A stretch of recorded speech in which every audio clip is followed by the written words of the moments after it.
Salam, hər vaxtınız xeyir uşaqlar. Yenə də bugün sizinlə bir sınağı paylaşmaq istəyirəm. Şagirdim buraxılış fənləri üzrə 11-ci sınaq imtahanı OTK keçirdi. Sınaqdan gəlib və bu şagirdimdən çox razıyam. Bu dəfə çox yaxşı yazıb. Deməli, birinci sualımız составьте диалог. Наверное, в воскресенье во второй половине дня. Очень жаль, но в воскресенье у меня нет будет времени. Тахир, во сколько ты хочешь пойти на этот фильм? Асif, давай пойдем в кино на новый итальянский film. Və şagirdim burada E variantını götürüb, E variantı da düzdür. Soruşur Asif, давай пойдем в кино на новый итальянский film. Тахир, когда и во сколько ты хочешь пойти на этот фильм? И потом, наверное, в воскресенье во второй половине дня. Очень жаль, но в воскресенье у меня не будет времени.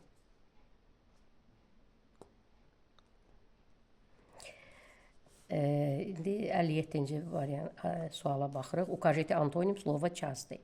Частый bildiyimiz kimi tez-tez deməkdir və o da düzgün variant götürüb redkih. 58-ci sualımızda isə bukv menьше, чем звуков в слове. Əlbəttə ki, bu ən asan sualdır, fonetikaya aiddir.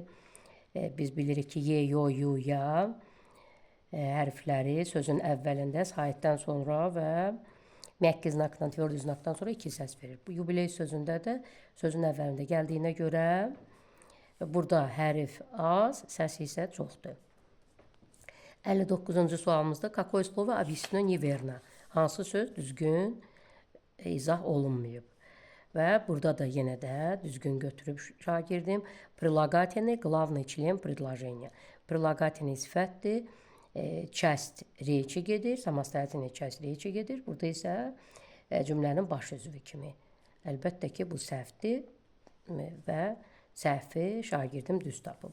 60-cı sualda ukажите sinonimi. Sinonimləri göstəririk. Çox asan sualdır. Bunu da, yəni главный, основной, əsas, baş deməkdir. 61-ci sualımızda ukажите существительное во множественном числе. Yəni cəmdə olan sözü göstəririk və burada da dengi сестры. Hər ikisi cəmdədir. 62-ci sualda какие слова отвечают на вопрос кто? Кто sualına cavab verənlər əlbəttə ki, malyar, rəngsaz, qражданин, vətəndaş.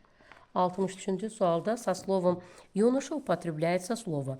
Юноша gənc sözü ilə hansı söz işlənilir? Высокий юноша. Düzdür. 64-cü sualı şagirdim səhv yazıb.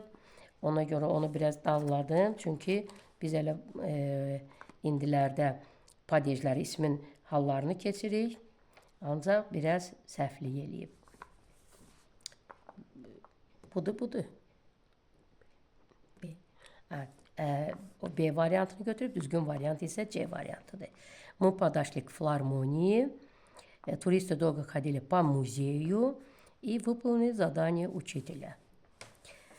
65-ci sualımızda isə какое слово не пишется заглавной буквы? Deməli, hansı söz böyük hərflə yazılmır? Əlbəttə ki, Azərbaycanlı sözü kiçik hərflə yazılır. 66-cı sualımızda в каком ряду есть лишнее слово? Hansı cərgəmizdə artıq söz var? Burada da artıq söz deməli götürüb B variantı. Malako, ayran, mağazin. Malako, ayran, süd məmulatlarıdır. Mağazin isə o satılan yerdir. Bu mağazin artıqdır.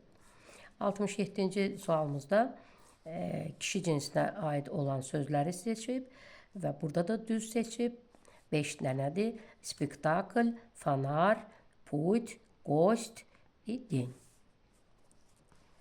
68-ci sualda yenə də bu da çox asan bir sualdır. Прямое значение употребление выделенного слова словосочетания.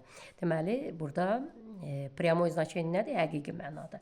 Həqiqi mənada olan söz острый нож, iti, bıçaq. Bu da düzdür.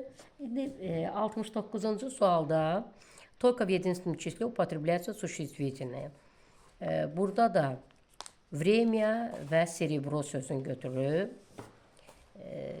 Yəni ki, bu biraz sual altındadır. Yəni bu suala mən biraz fikirləşirəm. Yəni время, yəni времена var. Bu ümumiyyətlə bu test məncə səhv qoyulub. Çünki burada молодежь məsəl üçün молодежь təkdədir. Burada plemiya təkdədir. Судья, судьи olur, честности olur, честность təkdə olur. Çteniyanı məsəl üçün götürsək, çteniya.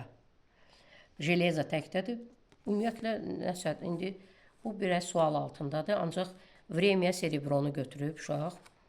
Hələ ki bunu da düz götürək. Ancaq mən biləni время, времена var.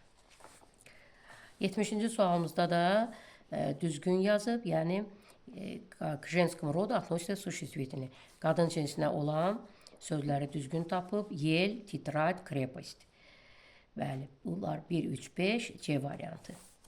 71-ci sualımızda isə deməli положительное значениyadır.